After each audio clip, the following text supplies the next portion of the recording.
Não há exagero quando se afirma que depois dos problemas educacional e da saúde, o do transporte é o mais importante para a vida nacional. Em virtude das dimensões continentais do nosso país, é indispensável aumentar nossas vias férreas e utilizar melhor nossa admirável rede fluvial. O transporte rodoviário, o mais utilizado entre nós, isoladamente torna-se insuficiente e oneroso. Sua integração com outros meios, como o ferroviário, o marítimo, o fluvial e o aéreo, seria o ideal. Vamos ver agora alguns aspectos da atual situação brasileira nos transportes. E aí, pessoal, tudo tranquilo? Tá preparadinho aí para mais um super assunto? O assunto de hoje é super mesmo. Ele é muito importante e está diretamente vinculado com as grandes transformações econômicas pelas quais o Brasil passou desde o século passado até esse século. Já desconfia do que se trata ou não? Transportes no Brasil. Você tem que ficar bem esperto, bem atento, que é um assunto sempre cobrado no seu vestibular. E para variar, o que nós vamos fazer? Nós vamos analisar os principais aspectos desse tema para a sua prova. Então veja lá, primeiro aspecto fundamental, primeira coisa importante. Você tem que ter uma ideia de como é a estrutura de transportes no Brasil. Depois de você aprender isso, eu vou te explicar como é que ela mudou, como é que ela variou ao longo do tempo. Mas um bom jeito de saber como ela é comparando a estrutura de transportes brasileira com a de outros países. Por sinal, você vai fazer isso junto comigo. Dê uma olhadinha, olha só, veja. Tá olhando ou não? Você fala, como? A estrutura de transportes? Mas o nome que está lá está meio esquisito, hein? Carga deslocada segundo o tipo de transporte no Brasil. Então você vai notar, você vai poder enxergar vários países aqui listados. Observou? O Brasil lá no fim da tabelinha, né? O Brasil lá no fim da tabelinha. E a porcentagem em cada um dos setores. Rodoviário, quantos por cento tem, o ferroviário e o transporte hidroviário. Então veja alguns dados interessantes. Observe uma coisa interessante. Nessa primeira coluna, para nenhum país predomina o transporte rodoviário. Para nenhum deles. Na ESURS, 4% só do transporte de carga é feito por rodovia. Na Alemanha, 18%, no Japão, 20%, nos Estados Unidos, 25%, na França, 28%, e quando chega no Brasil, 56%. Percebeu? Então você fala, nossa, impressionante. É muito diferente do resto, não vou falar do resto do mundo, mas principalmente dos países mais desenvolvidos do mundo. Se você pegar o ferroviário, você vai ver que a ex-União Soviética usa muito o transporte ferroviário, a Alemanha bastante, Japão já nem tanto, Estados Unidos e França bastante, e o Brasil usa muito pouco. Então você já nota que o Brasil está priorizando um tipo de transporte aqui, que é o rodoviário, que a maior parte dos países, pelo menos desenvolvidos, não utilizam muito. Não para transporte de carga, quer dizer, utilizam, mas não tanto quanto o Brasil. E o ferroviário, que no geral esses países usam bastante, o Brasil está usando bem pouco.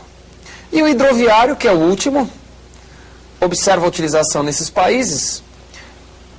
O único aqui que está usando mais ou menos em termos proporcionais semelhante ao Brasil é a França. A ESURS usa um pouco menos, em função basicamente do grande rigor climático dela, os rios congelam grande parte do ano. Então eles priorizam o transporte ferroviário que fica mais fácil. Todos os demais usam bastante o transporte hidroviário, a França usa pouco e o Brasil muito pouco também. Só que tem um detalhe, né? O Brasil tem um potencial hidroviário para transporte muitas vezes superior ao do francês. E, no entanto, a gente usa muito pouco. Então, o que é importante você perceber aqui nessa tabela? Que o Brasil prioriza o transporte rodoviário, em segundo lugar o ferroviário e, por último lugar, o transporte hidroviário.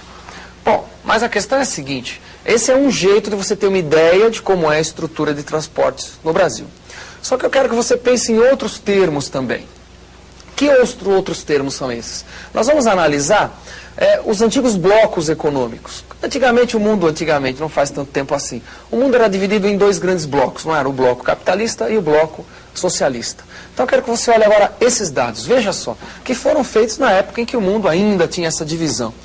E você vê, não faz tanto tempo assim, por isso que eu vou utilizar, porque o seu vestibular também pode utilizar. Veja, o Brasil, são dados um pouco diferentes da tabela anterior, porque foi feito num momento um pouco diferenciado. Mas assim, o grosso, né, a ideia central é a mesma. O Brasil continua aqui, priorizando o transporte rodoviário, ferroviário em segundo, hidrovia por último, né, e outros meios ali no finalzinho. Mas o importante é você perceber o quê? Que os países do antigo bloco socialista estão usando muito pouco o transporte rodoviário, enquanto que os do capitalistas usam muito mais. Os capitalistas pobres, que são os que nós chamamos países do terceiro mundo, usam mais ainda do que a média, né, na média dos capitalistas. É que nesse primeiro item aqui entram os países ricos também, capitalistas ricos. E aqui só os pobres. Você fala, então quer dizer que quanto mais pobre, mais rodovia usa? Pois é a impressão que está dando. E quando você pega o Brasil, comparativamente com os outros grupos de países que a gente analisou antes, você vê que a prioridade é brutal do transporte rodoviário.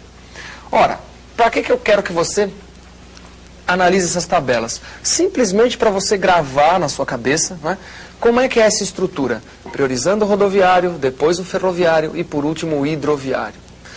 E por que outros países preferem outros meios de transporte? A coisa não é tão difícil de entender, é só você pensar no seguinte: o transporte rodoviário, no geral, ele é o mais caro de todos.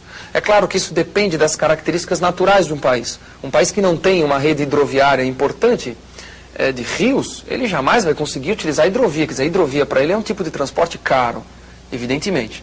Mas no geral, a rodovia é o transporte mais caro comparativamente. Entre rodovia, ferrovia e hidrovia.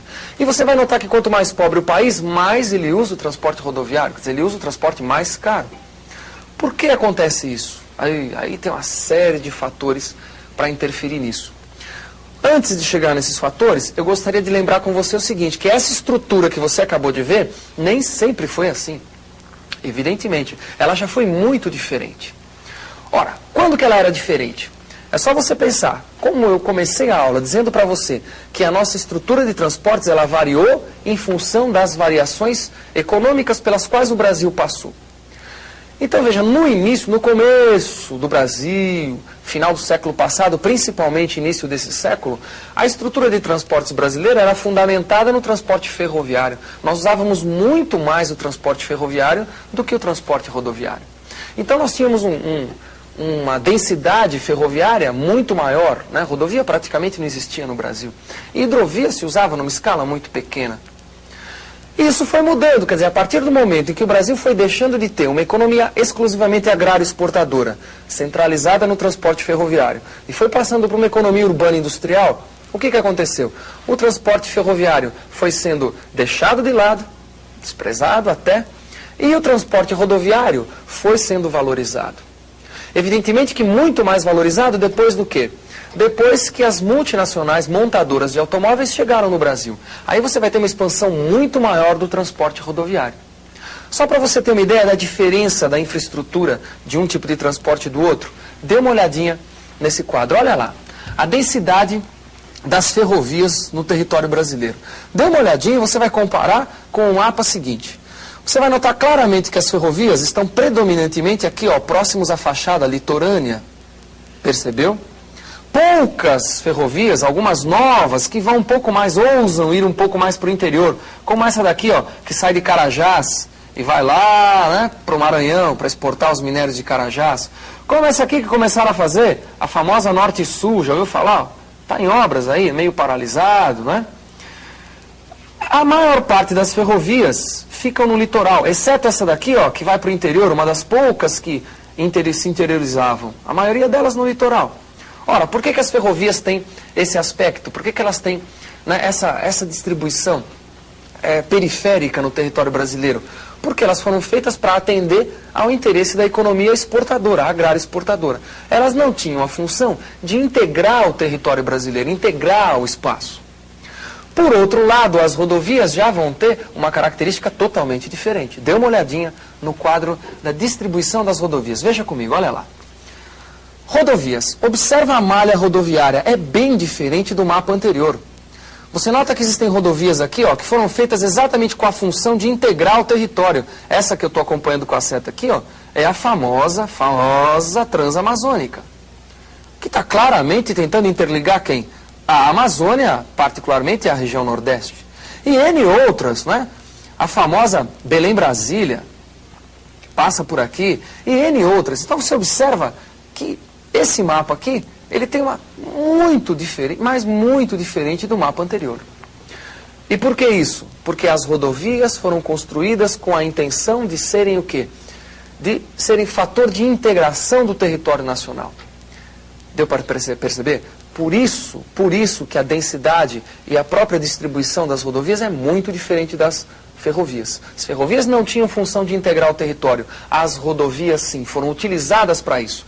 E tiveram uma grande expansão, particularmente, como eu disse, depois da fase de industrialização do Brasil. Ou seja, basicamente da Segunda Guerra para cá, que é quando essa industrialização teve uma dinâmica muito mais acelerada. Ficou claro isso para você?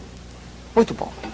O último item que você tem que recordar sobre essa questão da estrutura de transporte no Brasil, não esquecer que ela mudou em função das mudanças econômicas pelas quais o país passou e que a gente privilegia um tipo de transporte muito caro, que é o rodoviário, que quase nenhum país usa tanto quanto o Brasil. Usam, mas nem tanto quanto a gente. Isso é um fator fundamental.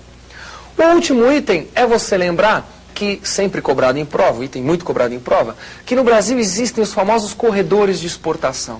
O que é isso? Que dos anos 70 para cá, o Brasil adotou uma famosa política chamada exportar é o que importa. Você já ouviu falar? Ouviu ou não? Faz tempo que esse é o lema do Brasil. Então foi criado toda uma infraestrutura, um complexo de transportes para dinamizar o processo de exportação. Isso nós chamamos de corredores de exportação. Dê uma olhadinha rapidinho comigo, só para a gente finalizar esses aspectos. Olha lá, veja que interessante. Principais corredores de exportação do Brasil. Então você vê um aqui, que sai do Triângulo Mineiro, passa pelo quadrilátero ferrífero, vai até Tubarão, Vitória, Porto de Tubarão, Vitória no Espírito Santo. Outro que vem aqui, pegando todo o interior do estado de São Paulo, até o Porto de Santos. É um dos principais corredores de exportação do Brasil, é o mais importante, por sinal. Um outro corredor de exportação, que vem aqui do Paraná, para o Porto de Paranaguá, especializado em madeira, grãos. E um outro corredor aqui do Rio Grande, lá no Rio Grande do Sul. Ora, então você está vendo aqui 4 grandes portos, que são terminais de corredores de exportação. Ora, qual é a ideia? O corredor de exportação, recordando, é um complexo que interliga rodovia, ferrovia e, quando possível, raramente, hidrovia, para agilizar o processo de exportação. Interliga tudo isso a portos, no geral, especializados em determinados produtos, que são esses portos que eu mostrei para vocês. Isso tudo foi dinamizado dos anos 70 para cá, principalmente. Não esqueça que existem outros corredores de exportação. Esses que eu estou te mostrando são os mais importantes, os que caem sempre em vestibular, que estão aqui na região Centro-Sul, a região mais desenvolvida do país. Veja, o que nós estudamos hoje? Muito importante, estrutura de transportes no Brasil, como ela evoluiu ao longo do tempo, a diferença na densidade de transporte rodoviário e ferroviário, muito importante, e os corredores de exportação. Quer dizer, esses itens, com certeza, um deles vai estar presente se acontecer alguma questão sobre transporte no Brasil. Procure informações sobre esse assunto, dê uma lidinha que vai ajudar você bastante. Até a próxima.